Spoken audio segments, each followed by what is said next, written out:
नमस्कार। मंत्रालय में आपका स्वागत है। बहुत दिन के बाद आपके साथ मुलाकात हो रही है मंत्रालय के अंदर। मंत्रालय में बात स्टार्ट करेंगे, शुरू करेंगे सियासी सफर की, चूंकि मंत्रालय आपका जो शो है ये आपका सबसे पसंदीदा शो है और इस शो के जरिए हम आपको राजनीतिक गलियारों तक लेके चलते हैं, राजनीतिक बातें करते हैं, यहाँ तक कि आपको उन तमाम भविष्यवाणियां से अवगत कराते हैं जो कि संभवतया सार्थक होने जा रही हैं। जितना भी हमने मंत्रालय में आज तक दिखाया, आप ये मान के चलेंगे कि 80 से 90% तक वो सब सच साबित हुआ।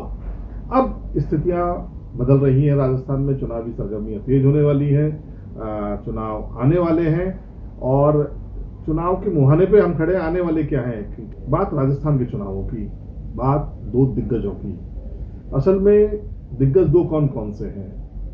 क्या मैं गहलोत वर्सेज वसुंधरा की बात कर रहा हूं, या मैं गहलोत वर्सेज मोदी की बात कर रहा हूं, या दिग्गज और भी हैं जहां पर कांग्रेस के अंदर सचिन पायलट का भी एक खेमा है, सचिन पायलट भी एक भूमिका रखते हैं।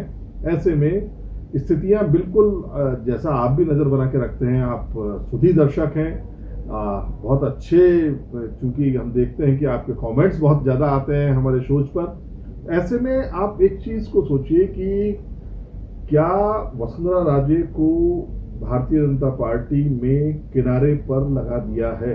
एक सवाल आपके मन में भी है, एक सवाल मेरे मन में भी है, सवाल तमाम पत्रकारों के मन में भी है और शायद सवाल वसुंधरा राजे के मन में भी होगा। जिस तरीके की बातें पहले चल रही थी, अगर आप देखेंगे तो 4 से 5 महीने पहले जब चुनाव की बात चल रही थी कि 6 महीने बाद 8 महीने बाद चुनाव होने जा रहे हैं, वसुंधरा राजे की क्या भूमिका होगी। वसुंधरा राजे के दिल्ली दौरे स्टार्ट हो गए थे, वसुंधरा राजे ने कुछ यात्राएं यहाँ पर राजस्थान में की थी। उस समय यह सोचा गया था कि वसुंधरा राजे को लेकर के आलाकमान स्पष्ट रूप से कोई ना कोई बात तो कहेगा ही कहेगा। लेकिन वसुंधरा राजे को लेकर के जो कयास लगाए जा रहे थे कि वसुंधरा के बिना राजस्थान में भारतीय जनता पार्टी का पत्ता भी नहीं हिल सकता, या वसुंधरा राजे के बिना मोदी जीत नहीं सकते, या जीतने की कल्पना भी नहीं कर सकते, या वसुंधरा राजे के बिना कहीं ना कहीं भारतीय जनता पार्टी को बहुत बड़ा नुकसान होगा। यदि आप मोदी की पिछली सभाएं देखें, नड्डा की सभाएं देखें, या इनके दौरे देखें, अमित शाह का दौरा देखें, वसुंधरा राजे के साथ में बातचीत देखें, तमाम चीजों को देखें, तो जहां पर भी एक लेकुना आया, ये चीजें आई कि वसुंधरा राजे को फेस रख के तो चुनाव नहीं लड़ा जा रहा है। पहली बात तो ये क्लियर हो गई है।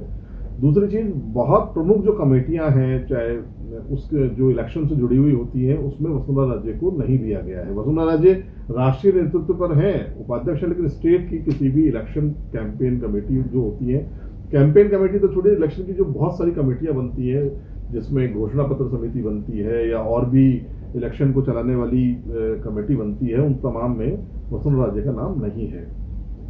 तो एक चीज तो स्पष्ट आप मानिएगा कि वसुंधरा राजे को लेकर के बिल्कुल आला कमान जो वसुंधरा राजे मोदी हैं या अमित शाह हैं, वो बिल्कुल क्रिस्टल क्लियर है कि वो उनको आगे रख के नहीं लड़ रहे हैं चुनाव। क्यों ऐसा क्यों हो रहा है?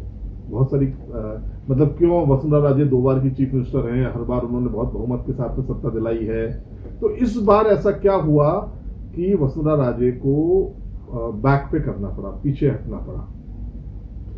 इसके पीछे यदि आप राजनीतिक आकलन करें या राजनीतिक भविष्यवाणियां या राजनीतिक परछाइयां भी देखेंगे आप, तो आपको लगेगा कि वसुंधरा राजे के ऊपर इस बार एक ऐसी छाप लगी है कि वो अशोक गहलोत के साथ उनकी मित्रता जग जाहिर हो गई है। यानी कि अशोक गहलोत की सरकार बचाने में वसुंधरा राजे ने अपनी पूरी भूमिका निभाई थी, जिस समय सचिन पायलट मानेसर गए थे। ऐसा अमित शाह को या भारतीय जनता पार्टी को अपने सूत्रों से पता लग भी गया था, चल भी गया था, और ऐसा हो भी गया था कि अंदर खाने वसुंधरा राजे और अशोक गहलोत के बीच में कोई ना कोई पैक्ट हो गया है, जिसके तहत वसुंधरा राजे ने अपने समर्थक विधायकों को विड्रॉ करने की पोजीशन ला दी थी। यानी कि वो, और इवन अंदर खाने भारतीय जनता पार्टी के बड़े नेताओं को बता भी दिया गया था कि वसुंधरा राजे का खेमा साथ नहीं देगा। ये एक चीज उस समय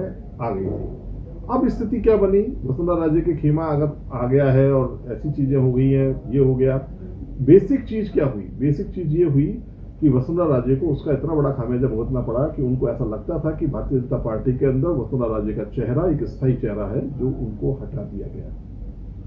अब स्थायी चेहरा नहीं है, कमल का फूल ही स्थायी है भारतीय जनता पार्टी के अंदर, चाहे वो राजस्थान हो, चाहे वो उत्तर प्रदेश हो, चाहे वो गुजरात, तो देखिए भारतीय जनता पार्टी के अंदर एक बात तो आपको माननी पड़ेगी कि भारतीय जनता पार्टी बहुत अनुशासित पार्टी है।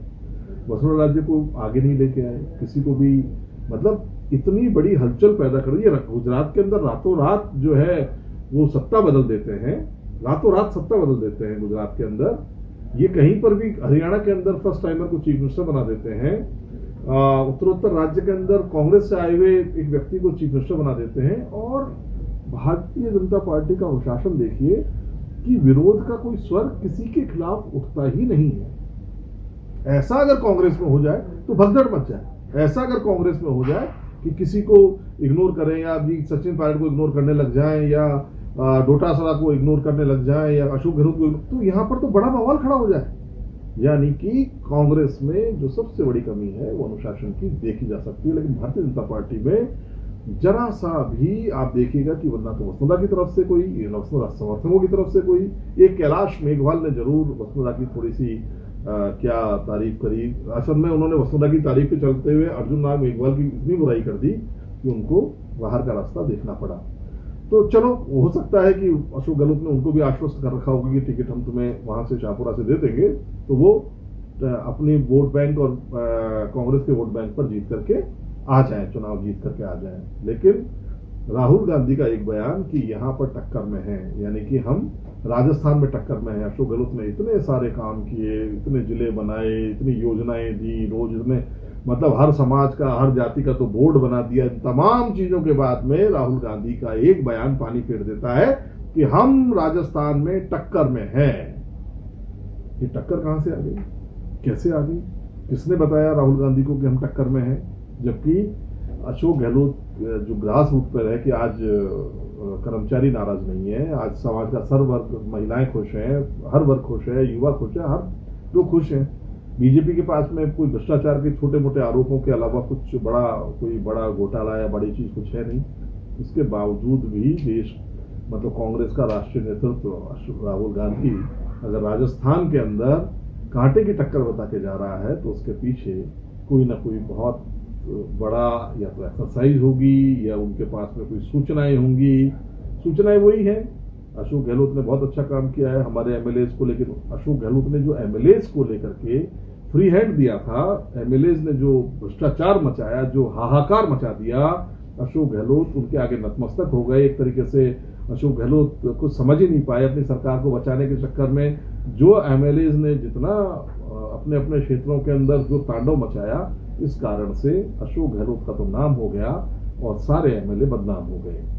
अब नाम वाला आदमी की तो एक ही सीट पर लड़ेगा, सरदारपुरा।